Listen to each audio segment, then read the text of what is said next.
You are tuning in to the Cigar Guys Podcast, where aficionados and newcomers alike gather to explore the vast cigar universe.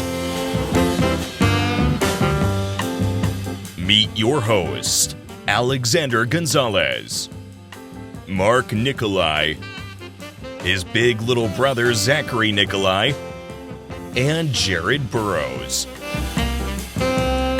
So sit back, light up, and let's get the conversation started. But first, a quick word from our sponsors. What if every cigar was considered vintage? What if every cigar that we made was that perfect experience?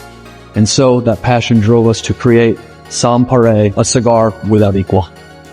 The inspiration between Sans Pareil is 100% all about quality. Everything that we enjoy in our cigars, everything from the tasting notes to the burn, to the aroma, to the way the cigar lights, to the packaging, everything is focused on Sans Pareil cigars. And that's where we came up with our name, Sans Pareil, which is French for without equal, unparalleled. And we take every cigar that we make to that level, making sure that if it isn't something that inspires you to do something more, then it's not part of the portfolio, and that's what drives us every day. All right, boys. Welcome to another episode of the Cigar Guys Podcast. My name is Alex, and I'm here with Mark Nikollaj. How we doing? Doing great. Jared Burrows is here, of course. Absolutely. How are you doing? Great. No one ever asked you that. I just asked that. To be fair, you're right. No one ever asked me how I'm doing. Rocking the new headset, I see. Absolutely. We always improve things on the Cigar Guys podcast. 1 year at a time. Nice cans. Thank you. Thank you. And this is Ryan from Oliva Cigars. We're going to be featuring, obviously, Oliva, talking a little bit, casual conversation. You guys know how it is over here, but how you doing, Ryan? Good. Very good. We're in a brand new month, which is always exciting in the cigar industry because we live month by month, quarter by quarter. Exactly, yeah. I mean, much like most people in the world. Day by day, minute by minute, hour by hour, however you want to put it. Yeah, but to your point, the cigar industry is definitely very different from Yeah. most other industries. I mean, it's at the end of the day, what we do is B2B, business to business sales.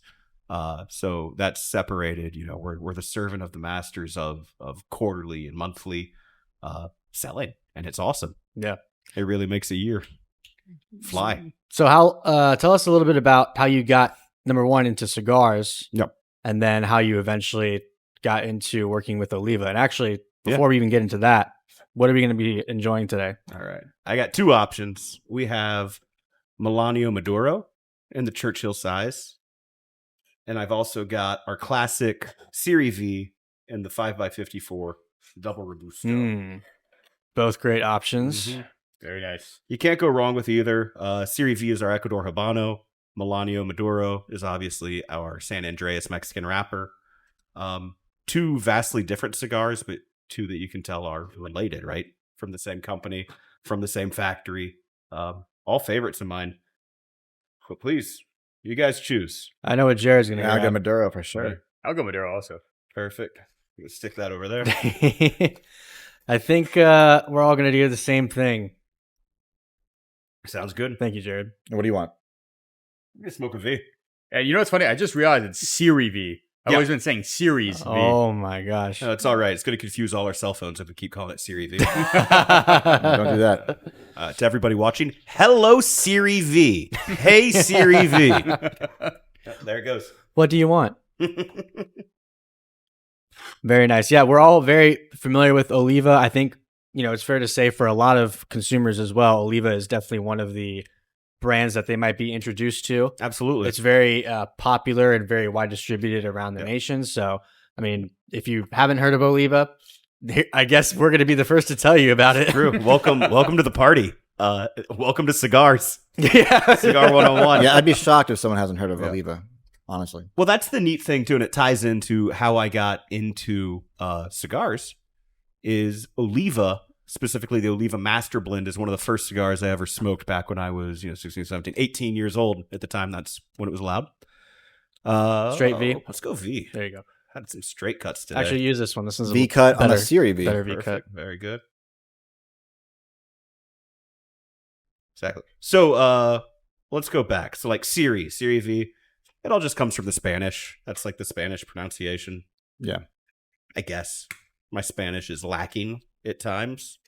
If I have a lot of what's in that small Glencairn, my Spanish gets considerably better till it falls off a shelf. Yeah, I mean, if you're slurring in English, it's like we can kind of understand you. So if you're slurring in Spanish, maybe it kind of bypasses, and you kind of get away with it a little Exactly. better. Yeah, but that's how I got started in cigars. Were with brands much like Oliva. So I said earlier, the Master Blend was one of the very first cigars I smoked, and that's true. I was at a street fair in Tampa with one of my best friends, Alex. Different Alex. No offense. And We're not best friends? Well, not yet. Oh, okay. Let's talk. I have something to look forward to. There's 30 minutes. Still a chance. Still a chance. But one of my best friends, Alex, we were walking through a street fair in Tampa back when we were in our last year of high school, and we stumbled across Oliva. Looking back now through my eyes in 2025 versus that was 2008. It was probably a multi-vendor event in some kind of cigar bash, but it's something we weren't there for, and we had no idea if that was even a thing, right? At that point in time. But we'd been smoking through cigars, my friend group and all that in high school. And we were smoking good smokes, right? CAO, MX2, LX2, if you guys remember those cigars. Rocky Patel 90s, 99s, all really great things. But then I stumbled across this Master Blend. It was the Master Blend 3. Because we came out with that around 06, just a few years before that. And me and my buddy, we both lit it up. And we looked at each other and we went, wow, I think I really like cigars. And that's sort of where it went from there. And then we went down the rabbit hole of buying cigars and going to cigar shops all the time. And I didn't know it back then. I didn't even know what Oliva really was, right? It was just this company that I went, wow, I like their product. And now here we are all these years later, and I work for them, and they're a fantastic company. And we're constantly growing and expanding, but we've never really reinvented the wheel, right? What we do incredibly well, and that's this legacy sort of style cigar. Yeah, absolutely. I think of the Oliva brand, we could say that like our personal favorites would be for sure the Series V, the Melanio, the Maduro. I mean, and we've been smoking cigars for quite a bit. So I think naturally most cigar smokers might gravitate towards that line. Mm-hmm. Maybe starting out with like the Connecticut, the O, absolutely, different stuff like that. And that's what's neat about what we have is we have something for every single cigar smoker. Obviously, everybody has that, every company. But we have, I think, a really accessible company from our Connecticut Reserve to the Serie O to the Serie G to the V to our Gilbertos to our bundled cigar, the Flor de Oliva. A lot of people smoke those daily, and I still think we have that best bundled cigar out there. For sure. I think one of the things that is great about Oliva too is the price point. Generally speaking, compared to a lot of other brands, you guys are still at that, not even sweet spot anymore. It's kind of under the average of what most people are paying for cigars. Because the sweet spot's constantly shifting, but we're in the sweet spot of the sweet spot. Right now is it's not knowing your lane, but it's about honoring your consumer is a really big thing. And that's what I love about the Melanio. The Melanio is our super premium of regular production cigars. And even with all the price increases and tariff price increases, et cetera, in the industry, that's still a super premium cigar for sub $25, which I think is amazing.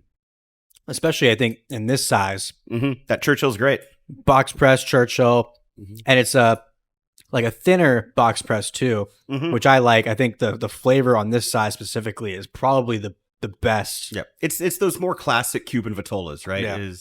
Nothing was ever unwieldy in terms of classic Cuban sizes with the different names they had back then, but we still honor those traditions, and it hits that beautiful zone for a cigar.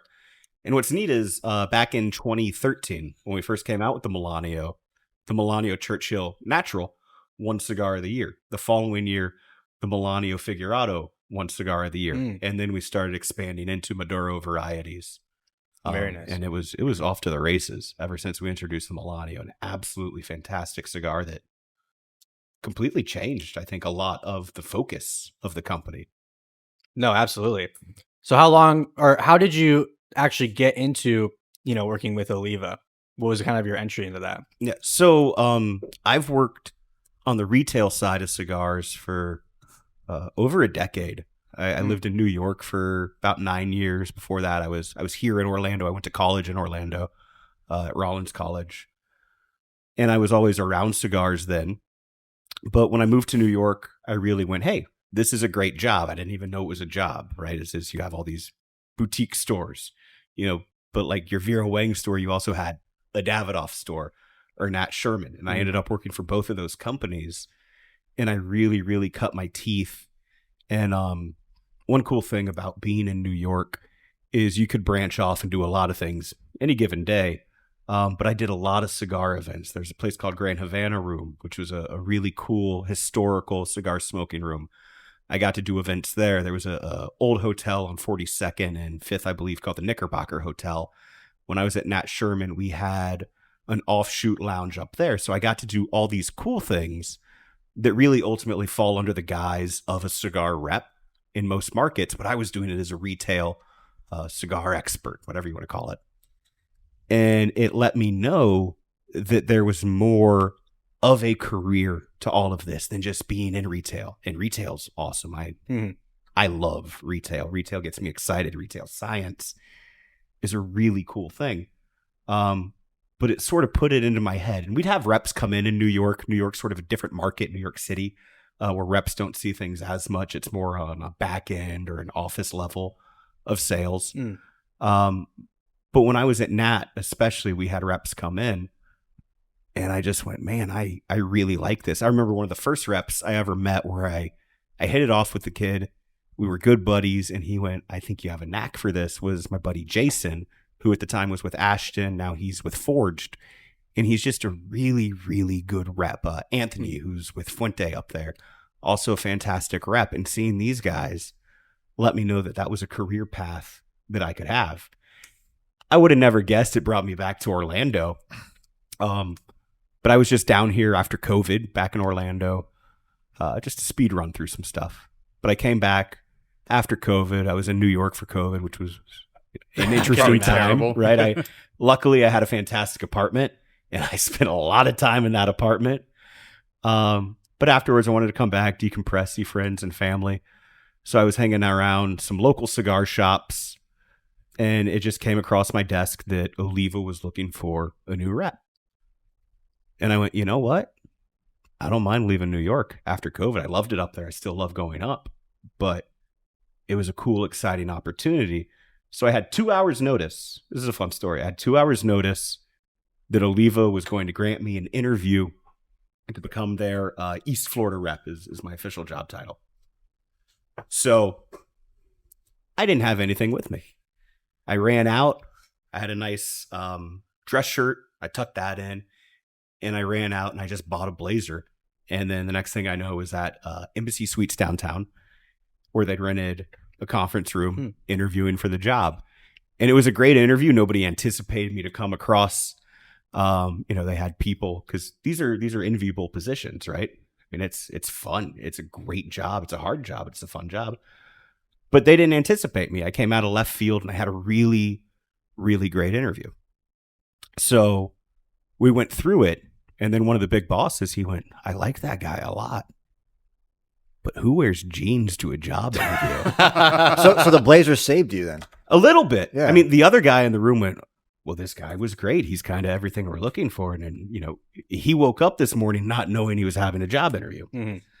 But as things go, they decided to pass on me. They went with somebody else for whatever reason. That didn't work out. And I ended up back in New York because I had to pack up the apartment and everything regardless. I was going to leave the city. But a few months go by and Oliva calls and they went, hey, the other guy didn't work out. We really think you'd be a great rep for this territory. And it's the territory I grew up in. So I call on accounts now that were cigar shops I'd go to when I was in college, or people I knew back then who've opened up cigar stores and gone on to great accounts and retail stores. So it's just this really weird thing that brought me back to not my hometown. I'm from Daytona, nothing to brag about. But it brought me back to my college town in a fun way, and in a way that's cool in life. Because when I left, I'd say very much I was a kid, right? I was just graduating college, and it brought me back as a young professional and an adult, and I've really grown up a lot. Even just in these last 3 years with Oliva, it's been 3 years since I've been with these guys. It's a cool thing to see how much Orlando has changed and how cool of a market this is now for cigars. It's massive down here. Mm-hmm. Oh, yeah. And in your defense, too, this interview was in Florida, correct? Yes. Yeah, so I don't know if that's established. We are in Central Florida. Yes. Great answer. No, but I mean, we're not generally showing up in a full suit anyway to do interviews mostly down here in Florida. I understand. But we're glad. Oh, yeah. We're really glad that you did, though. That's true. I mean, what's the movie? The Irishman? Yeah. Yeah. Right. Yeah. Remember the guy shows up and he's not wearing a suit. Oh, he's why in are you shorts. going to show? Why are you in shorts? Why isn't this an interview? It's professional. It's like, okay. Should know. And especially I was coming in from New York and they're like, why isn't the New York guy wearing a suit? Everybody wears suits. Yeah. What's wrong with him? Yeah. And I am wearing suit pants. It's like the before one thing anybody you- asks. Oh, okay. He's wearing shorts. So you no longer wear jeans on the job, though. Never. Oh, okay. We It can't got you in the door, but Even when he's working at home? Yeah. Shoot. No, I Still don't suit. own I don't own any jeans. Because really, when you look at suits, right, it's beautiful silk, wool, wonderful material. It's just like fancy, comfortable pajamas. So why would you not want to wear those out and agree. about? Yeah. Yeah. They are more comfortable than jeans. If you really think about Especially it. down here. Yeah, exactly. A little more breathable. Mhm. Especially now, they like to make the jeans like tighter for the guys now. Yeah. As I've gotten older, all my clothes have gotten tighter. I don't know if that's fashion. We'll blame it on fashion because Sure. you know the skin Yeah, the for sure. skinny's the new thing now. Like you can't go to a store and not. Yeah. You know, But, yeah, you can even buy the suits without the lining on the inside. So it makes Yeah. it cooler for the summer. yeah. No, they're doing. I know a lot of companies are coming out now with like those breathable suits where the inside's like a mesh. Yeah. Kinda Oh, yeah. thing. There's that one company where it's almost like see-through. Yeah. So then it goes, it's a cool idea. All right. Yeah. Guess so. We'll have We'll to see. try it out. Yeah. Well, Right, about right. to have you try it out. If they sponsor this podcast. Yes. Let's get a discount code. Absolutely. So, tell us a little bit more about the Melanio Maduro, first of all, Mhm. for those of you that might not know. Obviously, it's Maduro, but we'll go into the blend a little bit. So, predominantly everything we make as a company is Nicaraguan. We're a Nicaraguan company through and through. Cuban founders. We started back in the 1880s. So if you look at what was happening in the world when the Oliva family first got into cigars, Jack the Ripper was in England, Oh, right? wow. To give you historical precedent of how Yeah. old this stuff is, So there's right? connection. Yeah, we didn't know that. He existed I was somewhere. just about to ask, like, how did he help? You know? I think you smoked, some Henry Clay or some of those like, classic British brands back then. But we're predominantly a Nicaraguan company. That's where all our facilities are. We've been rolling cigars and growing cigars in our own fields and factories for over 20 years in Nicaragua as Oliva and as this big company. So the guts, or what I like to call the recipe of the cigar, is predominantly all Nicaraguan, the binder and the filler. Things get a little different in the wrappers, but most of our tobacco comes from Condega, Esteli, and Jalapa. That's where we have our fields. We have several factories in Esteli where we roll everything. But like most companies, Ecuador is sort of the sweet spot for growing wrapper tobacco, and then it all comes in. So these are the Ecuadorian variants, but that's very inside baseball with cigars, which I think is probably the majority of your audience. So the Serie V, the regular one that I'm smoking here, this is Ecuador Habano. Our Serie V Melanio is Ecuador Sumatra. And then the Serie V Melanio Maduro is that super, super popular Maduro wrapper that everybody uses to varying levels, is the Mexican San Andreas wrapper. Yeah, absolutely. And I think that what a lot of consumers may have not realized is that Mexican San Andreas was actually more popular than it seems to be now, because Mexican Absolutely. San Andreas has gained a lot of traction recently. More brands are either starting to use it or they're just kind of, Or people are announcing it. Right, exactly. Before that used to be just the wrapper, and people went, no, it's all our tobacco. Right. All right.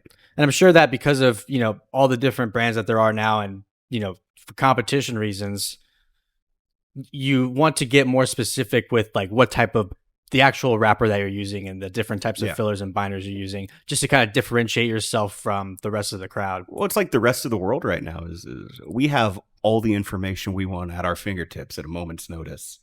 And even if it's not real information, we can AI it or GPT it, and we're going to get an answer from something.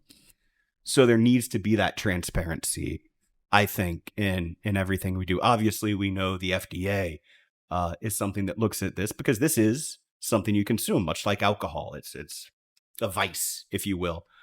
So I think it's important to be transparent to your consumers about where it's grown and what's in it as much as you can. Wow. I actually didn't realize that you were going to be joining us. Oh, boy. Doing no work and you're going to just get a free cigar or something. Unbelievable. Zach interrupted us rudely. Welcome, Zach. Have you met Ryan? I don't think so. Have I? I'm Ryan. I'm Zach. Good to meet you. I don't think I've met just you. move the stuff.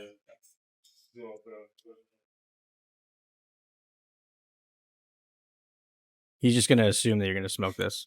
You guys are on the Milano train. Thank you, sir. Appreciate it. Take some behind the Very scenes welcome. pictures. That's your job today. Before we were really interrupted and we were talking about how Incredibly rudely, nobody heard he did belch and fart as he came out. So rudely interrupted is the apt term. Sorry, Zach. I still smell it. Oh, man, this guy.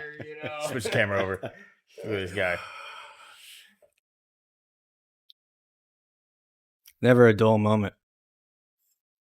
But yeah, I think we were talking about transparency, the FDA. Yeah.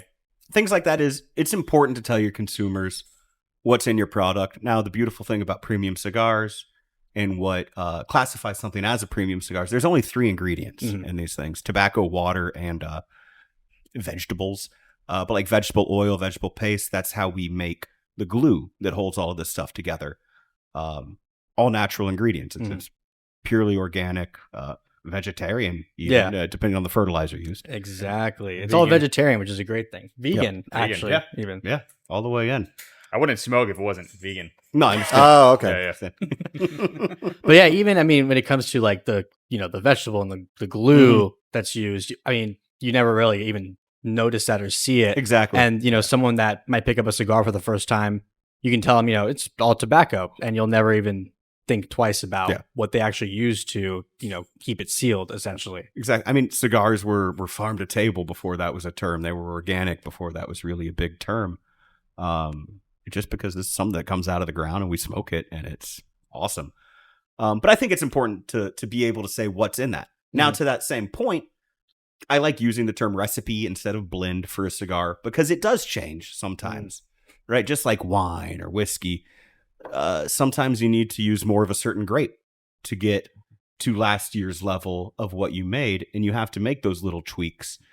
And that's why we go by region, right? And say, okay, here's where we grow. So it is going to be all tobacco from these 3 regions. Right, exactly. If that makes sense. No, yeah, because, and, kind of to expand on that, if you create the same exact blend for a cigar over time, and sometimes it's a year or 2 years, the same exact blend will taste different because different crop yield, different year. Exactly. Your wine example is great. Yeah. So yeah, I mean, you will have to tweak the blend if you're looking for that same flavor profile, that same smoking experience. And you blend from the most recent one. So, I mean, you can smoke a Series V from, 10, 20 years ago. It's going to taste different than what I'm smoking right now.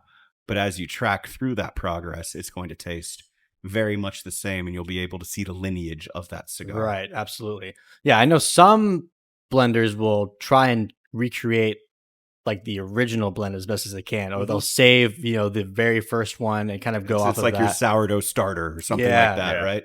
And that works to a point, but it's all about consistency and flavor, right? You can get a little bit funky, a little bit improvisational, but you need to have that product maintain and be consistent. And that's where my company is really, really good, is we are consistent across the board. Even before I worked for Oliva, I knew what I was getting before I before I lit the cigar. Yeah.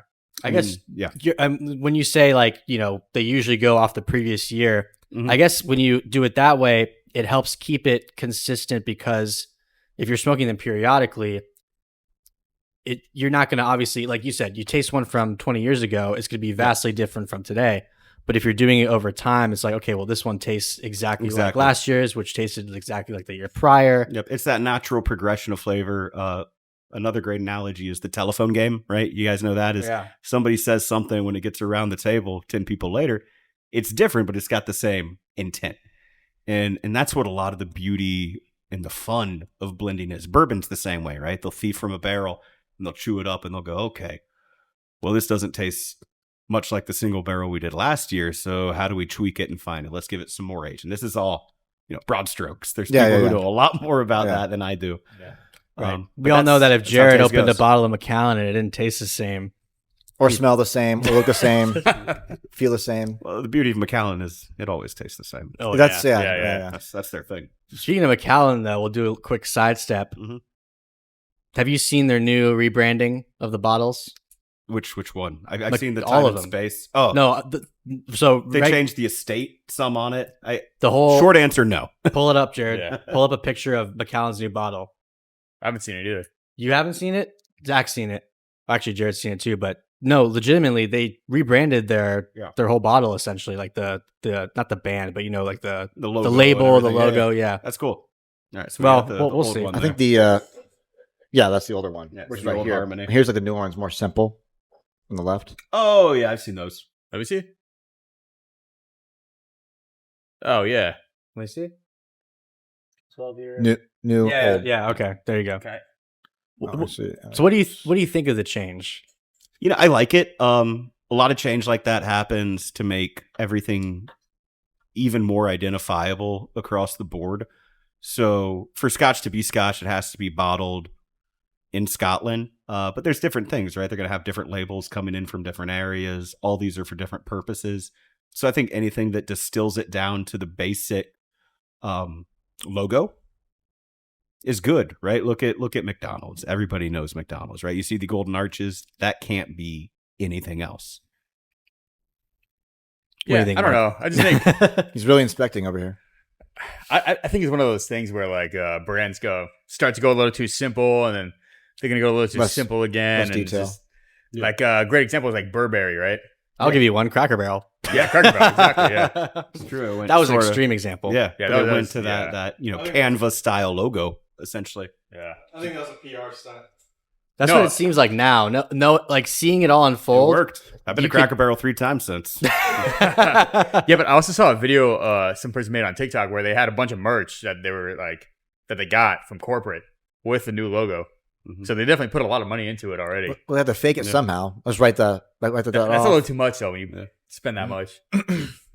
I just think that lady did the same thing with I think Taco Bell. Or something like that. That was the same person? She did. The CEO came from a different company. Wow. Yeah, and she came to Cracker Barrel trying simplification, redesign. Trying to do the same thing. If they don't get rid of the CEO, then you know it's fake. Who knows? I mean, I guess we'll find out soon. It could be a fair point. Who knows? We're still going. It's nice. Yeah. It feels the redesign's not the worst thing. I hope this doesn't get anybody upset. It feels more like a coastal Cracker Barrel, right? It's a little bit brighter. It's nice. I can still. But they ended up going back to the original. Well, with the old timer, as they said in the logo. Yeah. Personally, I think that they did have intention of changing it. Yeah. And then after seeing it unfold, they were like, well, we got all this free PR and everyone wants us to go back, so we might as well go back anyway. But you don't know till you try. Yeah. It was like a live test, like a live litmus test. Yeah. I think if they just redesigned it but didn't get rid of the old guy, they would have been fine. Yeah. You know what I mean? But I mean, I think it is simplifying things, making it instantly identifiable, right? Like Macallan, they got rid of the bushes around the Macallan estate, and it's just the house, right? That's what the new design Personally, I think like you're talking about how recipes change over time. I think if they just kept the recipes and the menu the same, they could still modernize the place. Yeah. Well, so Cracker Barrel, you mean? Yeah. Yeah, because they are part of that plan is they are remodeling all the Cracker Barrels, which is another piece of why people are saying like, what are you doing? Yeah, but everybody's doing it, right? Publix is doing it. Chick-fil-A, all these places have these redesigned, and we live in a world where things are quick hit, right? We have TikTok, we have swiping, right? Everything is swipe up, swipe across, swipe that way. Yeah. So you need something that catches the eye, and I think is ultimately identifiable. Luckily, My company, I don't have to worry about that. We have a fantastic marketing team, and they are very good at what they do. And I could have this conversation with them. They go, "That's lovely, Ryan. Very nice. Thank you." So no major redesign in the works for Oliva. Not that I know about. Well, and to your point, and I was going to bring it up anyway, is that it is a very recognizable band. Oliva, very well seen, and the Series V, and with all the series, you have that right front and center. Melanio, Maduro. So, like with you guys, it's a very classy band. Yeah. But it's all the important information is prominent. So when you look at all the different Olivas, you know that quite obviously the different blends and what you're getting into. Yeah, you know what it is. Our colorway makes sense. It's very clear. And our president, Jose Oliva, the founder of the company, as a whole, he still has so much input on all of that.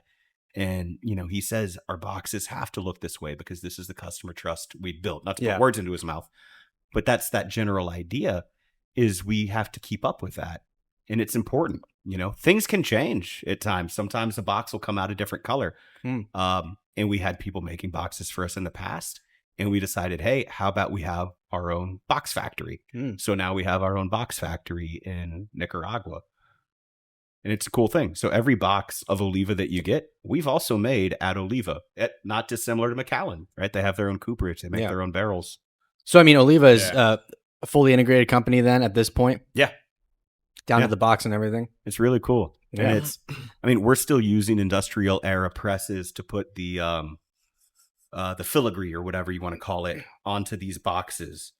So even the side of this Melanio box, this is all letter pressed and letter printed, put into an industrial era machine and pressed directly onto these boxes with gold foil inside. Wow. That's really nice. So it's a real thing, and we take so much pride, not just what's inside the box, but how our boxes are presented.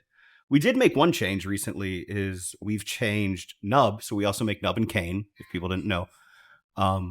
We've made both of those slightly more accessible. So cane used to come with just a footband on the cigar. We've moved the footband up to the middle of the cigar. Okay. On advice of our retailers saying, hey, it'd be easier for us to do it if it was like this.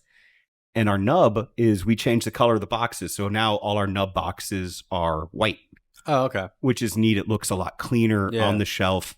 And it's just little tweaks over time to make things neat. All the blends, the recipes are still exactly the same. Yeah, I didn't realize you did that with the cane because the last one I had was still a footband. Exactly. And we're cycling all those. This is recent, right? We only launched these redesigns, if you will, these minor tweaks at this year's PCA. So that was back in March 12th, March 15th, whatever that was. No, that makes sense. Yeah, because I mean, the last cane I had was probably end of last year or something like that. But no, I mean, that's so what is the explanation for why they said it would be easy, the retailers meaning, or easier for them? Just identifying things. Okay. A lot of cigars come with SKUs on them now. That was something that is really relatively recent, about 2008, 2009. One company came out and said, how about we put barcodes, SKUs, on every cigar?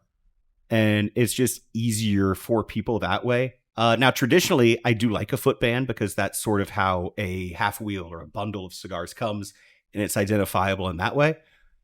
You kind of know what's in the box because it says it on the box now. And people are very used to that cigar band in the middle and holding that, especially as we're in an era of content creation. It's easier to show that off, to be the content creator, as they all do, right? The ASMR ones. Yeah. You got to tap on it. No, exactly. Yeah. And I think, too, you go to like the retailers, a lot of retailers, they'll do things differently. Like some retailers you might walk into and they don't have the boxes. They just put everything out on shelves or something. So, for them, like, the box argument kind of goes out the window and it's like, okay, well, we need something to identify the cigars. Yeah. And granted, not every brand should have to conform to a few retailers and what their style is, but you do have to think about, okay, well, if there's X amount of retailers that do it this way, or let's say, you put it in a bundle or a sampler pack or something, the cigar should be identifiable outside of maybe just the SKU. Exactly. Like cigars with no bands. Everybody has a little window into it. If it's a foot band, well, you can't really see what it is because that's on the bottom and the box is shielding that. But, so much of what we do comes down to branding. Like I said before, I love retail. I love retail science. Go into a grocery store and everything's sort of codified, right? The shelf talkers, the things that hang off the shelves that tell you about what the product is.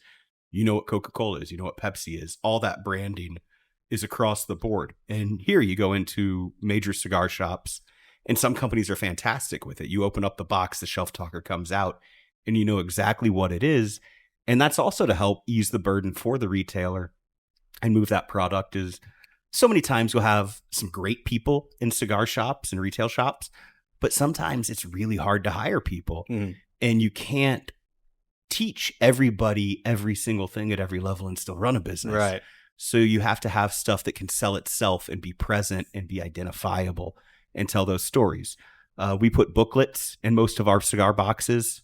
I might have this in my Melanio box, but we do something really cool with Melanio. Oh, it's gone. But we have a little thing that has a QR code on it, and you can scan that QR code every time you buy a box of Melanio. It comes with it. You scan the QR code, and it will tell you who rolled, who bunched. Oh, wow. that Okay, cigar. that's really cool. Yeah. The Lero, the Bunchero. Nice. And another thing we do that's really neat in our factory is the roller and the buncher often sit at the same table. So you go into a factory, and it's rows and rows of tables, 2 people sitting at each table. What we do is it's usually people from the same household, be it husband and wife, brother and sister, et cetera, et cetera. So people that live together also work together, and that eases the burden in what is a third world country of making sure everybody can work. We have daycare and a school attached too. So we sort of take care of all of that. And I love that QR code in the Melanio because that tells a story that you wouldn't think about, right? Yeah. It kind of brings personality to the product itself because these are all handmade products. Yeah. And that's tying the bridge between like you getting it at the shelf and who actually was responsible for making the product. Yeah. 300 hands touched it before you smoked it. Yeah. Right? That's the quick math on cigars. Some companies have those great cigars. Yeah. And we've talked to a few other people who've shared like factory experience, for example. Yeah. And like you said, a lot of the factories there, they hire a lot of families and locals there. And the fact that they do have, like, for example, you said daycares there. Yeah. To just, help make it simpler for the people that are working there. It's important. I mean, we're in a great place now, but look how hard it is sometimes with childcare, your family situation to be able to go to work. So we want to ease that burden as much as possible and just make sure people have a happy working environment because we're all smoking these to enjoy, right? This is a relaxing thing. And, not to get too esoteric, but if it's made in stress, maybe it's not as enjoyable. And last time I was down in Nicaragua, everybody did seem happy, and it was a cool place. Yeah. Yeah. Well, I think too, real quick, we have, like in America, a lot of industries, there's so much turnover. Yeah. Turnover rate's very high. And in an industry like this, from what I've heard and seen, turnover rate in a factory is not as high as you may imagine, even with, hundreds of people in one factory. Yeah. It's all cultural. It's all familial. And people will go there and work forever. And what's really neat in Nicaragua, at least when I was there, is there's one main road all the way through Nicaragua, through Honduras, which is its neighbor, the Pan American Highway. And if you drive through that around sunset, you see everybody come out of these houses. There's donkeys, there's horses hitched to street signs, things like that. You see trash. You see that it's not as prosperous as other parts of the world. But when you drive down the Pan American Highway around sunset, everybody comes out front. They're pulling chairs out, and everybody's watching the sunset, and they're able to enjoy that natural beauty. So maybe that's something cool that, we all don't take time to slow down and look at. And that's what a beautiful thing about cigars. Same with us. Our family's from Kosovo. It's kind of like a developing country. But it's the same thing. They take a lot more time to like enjoy their day almost. And they take a lot of time to like sit back and relax. Just like where we're from, if you're having coffee, you're not having coffee for 5 minutes. You're not in and out. Yeah. You go in there and you're going to stay there for about 2 hours just talking. You're having a chit chat. You're not. Yeah. So they really like people from these countries have a better time just relaxing than like we do in America. Yeah. Yeah. In our country, everyone's got a cell phone. Everyone's got access to internet and apps. And what we see a lot is that people are consumed with their phones and TikTok and Instagram. And I do think one of the great things about cigars is when you go to a cigar lounge, for the most part, everyone's kind of talking and enjoying each other's company. It's very rarely you see people all on their phones Yeah, well, and if you're not paying attention, these things are on fire. Yeah. I mean, if you're not paying attention, it can hurt you. Yeah. Right? We've all had mishaps with cigars. Oh yeah, for sure. Yeah, dropping them, burning holes in our clothes. Or I'm not too Yeah. proud to say, sometimes a couple too many cocktails, you put it in the wrong way. yeah. You're not paying attention. Wow. He smoked it the wrong way. Still works, but I never put it in the wrong way. Ironically, I remember this one time he had the one of the Oliva, and remind me the red band with it's a different year every time. It's got a red band on it, like 2023. Oh yeah, so we do limited annual releases for the last 2 years of non-box press, non-regular production Milano. So it's it the might same have been a blend as Milano. 2023. That one was like a baseball shape. Yeah, the Figurino. And then we had the 135th anniversary, which was that 12 count box, Okay, sort of fanned out box. It might have been that one actually, but Yep. he lit it backwards. And I'm looking at it and I'm like, the band's backwards. What are you doing? He's like, oh, I don't know. It tastes the same to me. This story also might be made up too. So We have it on video. It's a neat thing too, is cigars are blended differently. The flavor will present itself differently depending on how you smoke it, especially if it's in a unique vitola like that. So maybe you figured out something nobody else had. that's a good way to put it. Yeah. And for a retailer, it's fantastic because if you say, oh, we'll smoke it this way and then smoke it this way, Yeah. well, then you sell two. Ah, There you yeah, go. you And have everybody's Yeah. happy and it's still a fantastic Retail science. cigar. Huh? How it goes. No, but to be fair, you brought up earlier, I think once or twice accidentally put the lit end of the cigar in my mouth. That's wild. Well, the one time I remember I was actually driving and it was dark Yeah. and I had my hand out the window and somehow it just reversed in my hand. And I, went to take a puff and there's just ash all over my mouth. And I was very disappointed. It must have fell on your hand too, huh? Yeah, it did fall on my hand. That's why I got That's the thing. For anybody watching, it's okay to mess up. It happens to 100%, everybody, right? It's fun. Makes great. Ash falls over you. It's Yeah. fine. Yeah, that's like the least of your worries when you're smoking Holes in all your cigars. clothes. It's Yeah. fine. You're trying to light it with a match going down the turnpike because all your lighters are empty. Okay, that's We've been all over. Yeah. You're like, keep the windows up, roll them down. All right, turn the AC off for a second, light it, windows down. All right, am I here? Oh, there's other people. Okay, let me focus on that. Yeah, it makes great for views sometimes. Jared, he had a nice Cuban cigar that he got from someone, and he went to cut it, and the whole thing just cracked. It all unraveled. And it was it was disappointing, but Now that's It just still the smells. difference in humidity from the Yeah. country of origin and to where it went to. Yeah. it still smoked well. The flavor was still there. It wasn't the end of the world. Yeah. I mean, these things are resilient, right? It's a bunch of dead leaves put together, Yeah. months ago. And then it comes to us. There's always a way to smoke something and get it to taste great. no, absolutely. What do you find yourself smoking from day to day from Oliva? I smoke a lot of Series V. It's something I really enjoy. Part of my territory is I can be in the car on any given day. I'll wake up at 6 or 7 in the morning and drive from Orlando to Fort Lauderdale. So that's about 4 hours. I drive pretty slow.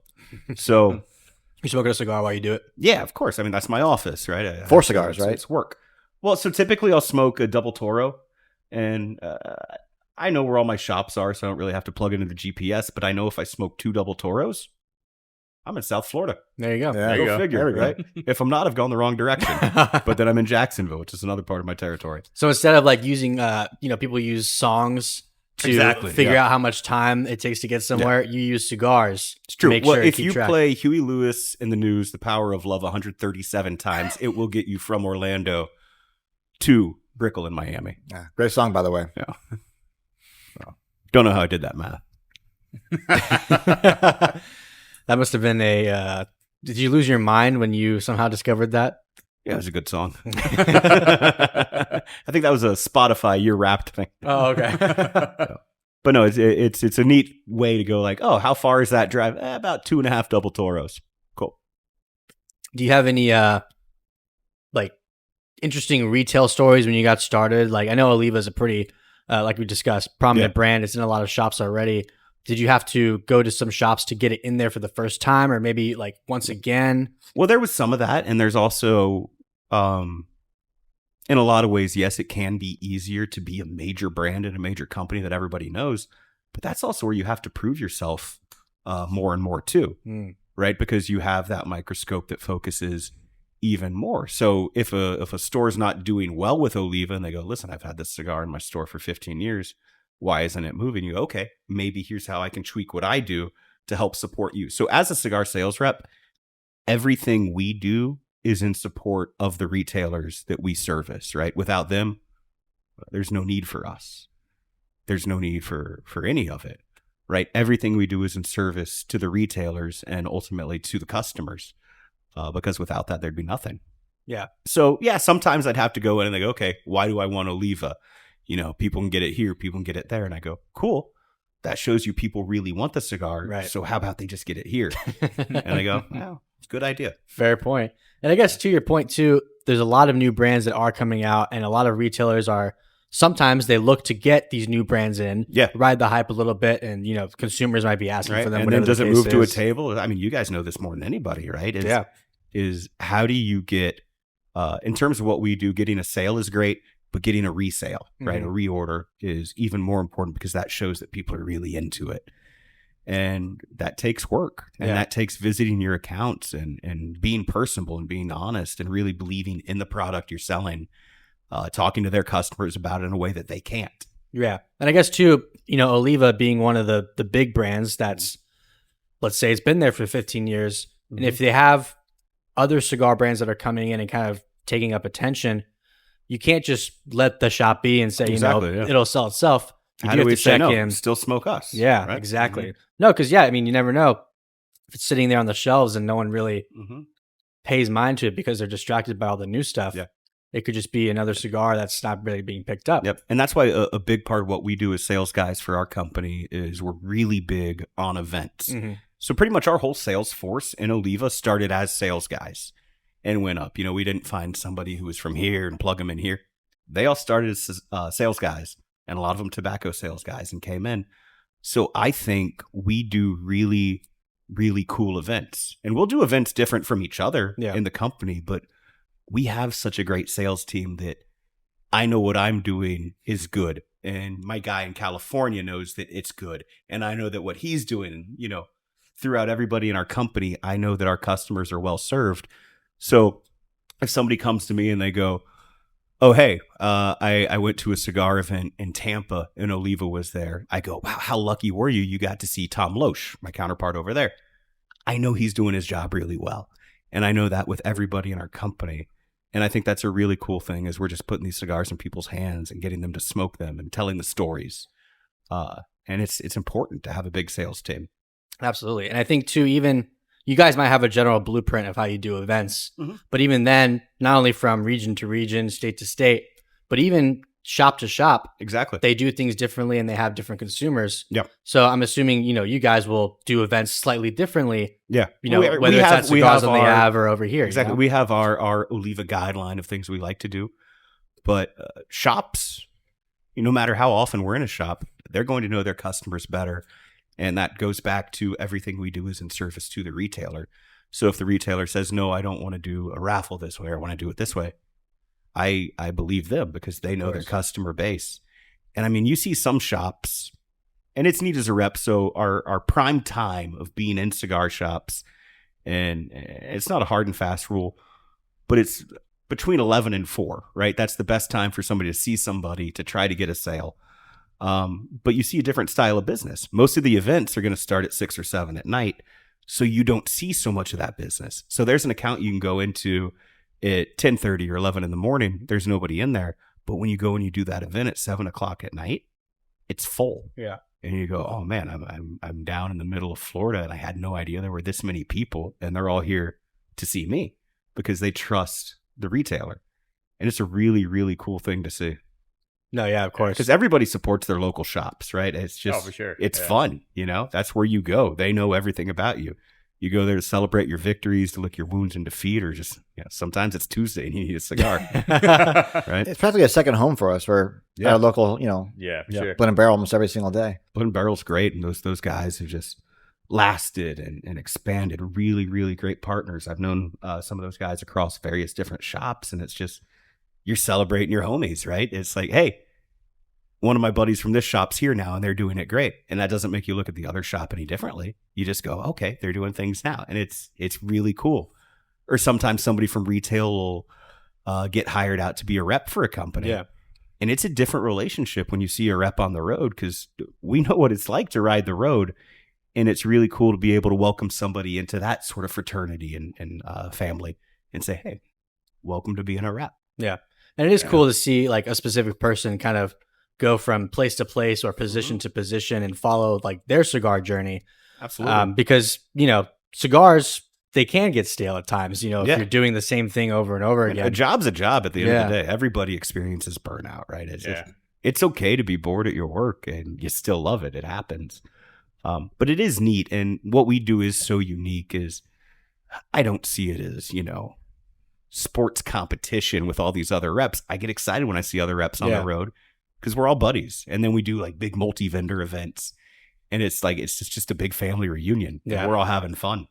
That's one of those things in this industry. There's really not a lot of like ill intent towards not each at other all. at different companies. I mean, I'm not going to cut somebody off on the road because No. I got to get to this account first. Yeah. You wait in your car. I'm You pop his selling, tires. right? You don't do that. well, a lot of times too, like if you go into a shop and let's say the owner trusts you, Yeah. and then I go in and we're hanging out together, that gives me a better look for the shop because like, well, if they're Exactly. getting along, they're good friends, maybe I'll give him a shot. And Exactly. then that's what qualifies you. Yeah. I mean, And that's how a lot of boutique brands come in, right? Yeah, that's true actually. Is, you sit there and they go, oh, hey, so-and-so just came in the other day. What do you think about that brand?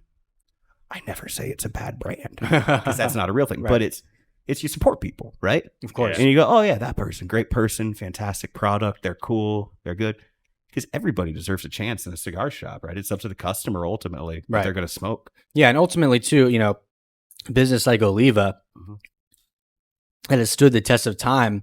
There's not much to worry about in terms of other brands kind of pushing them out. I think Exactly. when you guys continue to do greatness as you have, then as long as you're doing what you're supposed to do, then the consumers are obviously going to still gravitate towards Oliva, smoke It's true. Oliva. There's no reason for Oliva to kind of, be taken off the shelves. Well, it's like the famous quote, right? Comparison is the thief of joy. Yeah. Is do what you do really, really well, and you don't have to compare to anybody.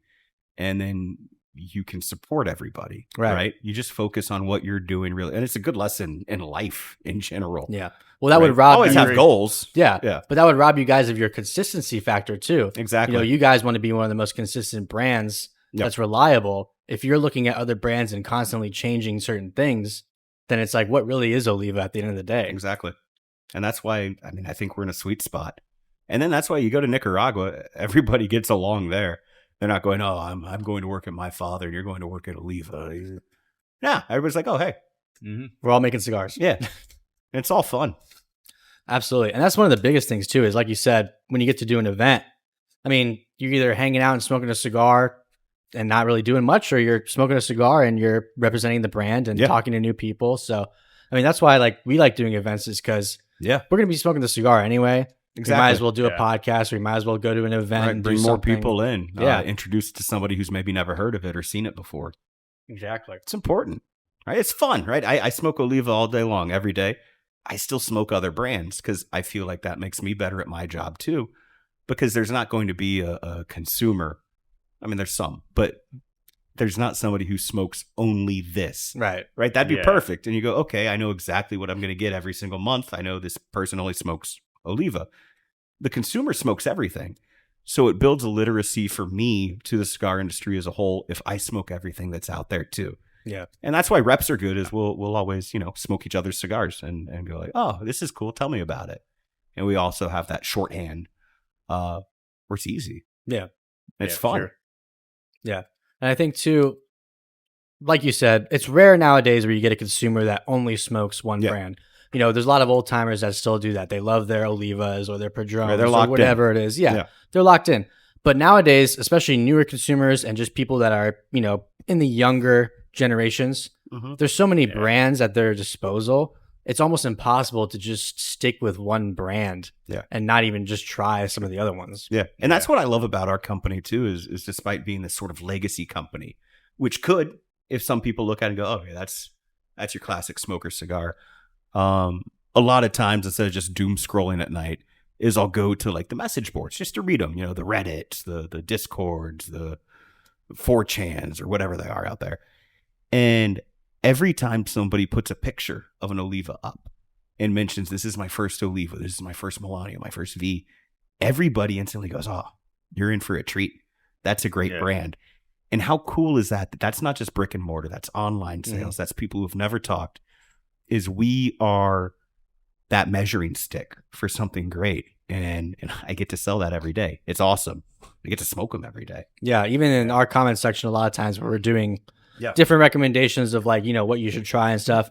Oliva, whether it's mentioned or not, it always comes up by one of the people in the comments section. That was either my first cigar, or that's my go-to cigar, because it is a safe, consistent cigar. Yeah. And you know what you're getting into. It's your constant, right? Yeah. If you want to look at it in a sort of scientific way, that's your constant. Exactly. Yeah. And it's not just like, there's some cigars where people say, well, yeah, if you're starting out, smoke, this cigar because it's more of a safe bet. With Oliva, it's like you said in the beginning, there's something for everyone. Yeah. And you can get something that might be quote unquote more safe for a first timer or whatever the case is. But at the end of the day, they all taste great. They all perform great. Yeah. And a lot of people gravitate towards that because it's like, well, listen, I've smoked them for so many years. I know that this is going to be a hit every time. Yeah. I think I can honestly say I've never had a bad Oliva ever. No tunneling. Yeah. No tough draw, Yeah. That's what we strive to do. We draw test every cigar. We have, machines that we plug in to make sure everything is consistent. Oh, it's not people draw testing them all? They don't put them in their mouth. And it's not one guy going, I'm tired, boss. I can't smoke anymore. I'm tired. It's not that. It's a machine. Okay. It also ties in with people liking what they do. Because if you get a guy that doesn't like growing cigars, the cigar is going to come out bad in general. Yeah, exactly. I do agree with that. It's all the intention, right? Yeah. You go to a coffee shop, if you get a barista who's happy, makes a pretty design, it does taste better. And it's a better experience. You're in a better mood when you walk out of that place drinking it than somebody goes, okay, button, yum, enjoy. Yeah. Yeah. Right? Which unfortunately might be Dunkin' some of the times. That's all right. It's all right. This is the cold brew, Dunkin' cold brew. It's fantastic. Yes, Thank you, absolutely. Dunkin' Donuts. America runs on Dunkin'. All right. Yeah. Next time I do want Ben Affleck to come to the podcast. We'll give him a call. Yeah. FaceTime him, maybe. Yeah. Yeah, we have matching tattoos. I have a massive phoenix on my back as well. You guys got it at the same time? Yeah. So what are some of your favorite shops to hang out at? So when you're not working? No, that's a good. Well, I'm always working, right? That's a good answer. With what we do is, I try to make a clear delineation of if I'm on the clock or if I'm off the clock. Now, if it's after 8 o'clock and I'm at a cigar shop and I'm in like workout clothes, probably not working. But you're always a representative of the company that you work for and work with. But there's so many great retail partners. I love Cigars on the Avenue. I've had a relationship with the owner of that place for 15 years. I've known him ever since college. And I know that staff really well. They're friends. But then there's great people like down at Smoke Inn. I absolutely love them. Or you can go to Black Dog in Stuart, Florida. Just fantastic people at different levels. And you find these little honey holes. There's a great shop in Jacksonville, Tobacco Cove. Tom and Nick, really, really great guys, and they care so much. And that store's been there for decades. And it's easier to say I've never been in a bad cigar shop, right? I never get into one and go, oh, get me out of here, right? Because everybody cares. There's got to be passion, I think, to be successful in this business. So anytime you see that, you recognize it. But mostly where I hang out, it's all proximity. Yeah. I agree with what you say. My personal belief still is that, if you're really going to be in this industry in some capacity, you do have to be passionate about it to an extent. There's people that have disagreed with us on the show about that. But listen, I think at the end of the day, kind of like the coffee thing we said, it's better when you are passionate about what you do. Yeah. The results will be better, whether it's the product itself or just how you operate. Yeah, your results are going to be much better than the guy who's kind of just doing it for the job. I mean, you can chase money, you can chase industry till you find something you like, and that's fine. But sales, what we do, it's called B2B, business to business sales. That's everything, right? I could sell Botox, I could sell missiles, I could sell Coca-Cola, I could sell water. There's be a food brand ambassador, any of that. But that's where passion comes in, right? You're not picking and choosing anything. You're going, I really like this. And here's the path I want to carve. And it's the difference of something being a job or something being a career. Yeah. And very much for me and for a lot of my compatriots in every company, this is a career. It's not a flash in the pan thing. Is we're building these long-term relationships with our retailers, with people in our company, because we're passionate about it. And I don't want to leave anybody high and dry at the end of the day, because I've built these great relationships with these customers. Yeah. And it's fun. It makes it fun to go to work. Right. I was going to say, It's hard to drive 4 hours sometimes, right? But one of the best parts about it is you get to see essentially your friends now when you go to Yeah. these shops and just hang out. Yeah. Like, worst case scenario, we're just hanging out and talking. Yeah. Maybe we're not talking specifically about business, but I'm just Exactly. checking in and we're going to talk about our day or our week. Yeah. We know enough about everybody's lives. There's like, oh yeah, I play golf with that guy. Oh, I was in that guy's wedding. Oh, I was there when their kid was born. You build this because this isn't a job where you have a 9 to 5 in these hours. It's always on. And I tell my customers, if you call me and I answer my phone, I'm working. If I don't answer my phone, well, I'm asleep. That's usually what it is, right? Or I'm ducking your calls, and you know who I'm talking about. It happens. What, as we kind of wrap it up, what is some advice you would give to someone that is joining the cigar world as a consumer? Mhm. They're going to the lounge for the first time, or they're just kind of looking for, they're in on how they can make this kind of their hobby or their pastime. Yeah. Don't be scared of being wrong. Don't be scared of experimenting and finding what you like. It's anything else. You go somewhere, you will find somebody who knows more than you about what you're trying to get into, right? But don't be scared of that. Say, listen, I've never done this before. How should I start? And that's where a great retail team comes in and they go, okay, what would you like? What sort of experience would you like today? So communicate that with people. If you're a college kid and you just had a really tough time doing midterms and you studied, say that to your retailer. Say, hey, I'm just tired and I want something easy. I don't have to think about. I want to have a glass of scotch and smoke a cigar. What should I do? So just don't be scared, right? There's no right. There's no wrong. I know there's a big thing where people don't like flavored cigars. Flavored cigars are great if you like them, right? I love coffee. I like cigars. I choose to keep them separate. But it's not wrong for somebody to go, I like this, right? Don't ever be ashamed of what you like and how you have to go through life to learn what you're doing. And that's why good retail shops are important because they can coach you. Yeah, of course. And it's, their job to guide you in the right direction as well. Well, I tell a lot of retail people, because they go, okay, how do I make sure somebody buys? Nobody goes into a store to not buy, right? I mean, yeah, there's window shopping, but you don't go to a specialized cigar store to go, cool, looks neat, have a good one, right? People are in there to buy. So just get a product in their hands that they'll enjoy. You're not spending with your wallet when you're shopping with a customer. Maybe somebody's had a really great day and they want to drop $150 on a cigar.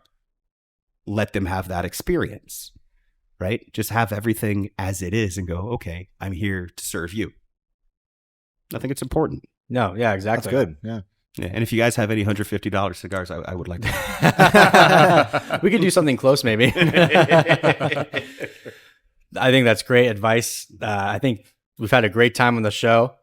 I appreciate. by. Yeah, it has actually. We already hit the hour mark. Oh wow! But I appreciate your hospitality, sharing. Absolutely. Your I cigars see you with guys us. around a lot of shops, so it's fun to be able to sort of slow down the hustle and bustle and sit and talk. Yeah. Yeah, I appreciate you, bringing us some cigars and, of course, having the chance to enjoy them together, really for the first time. So it's been great to kind of getting to know you better and just hanging out. You're welcome on anytime, of course. Awesome, and man. I'm Anytime sure we'll you see guys you want, tomorrow man. at Cigars on the App. If you're there in an hour, who knows? But I'll see you guys around. Of This course. is awesome. Thank you for the again. Thanks platform. for joining us. Yeah, Absolutely. thank you, Thanks guys. for coming on, Ryan. Thank you guys for tuning in. Yeah. And we'll see you next week as always. Take care.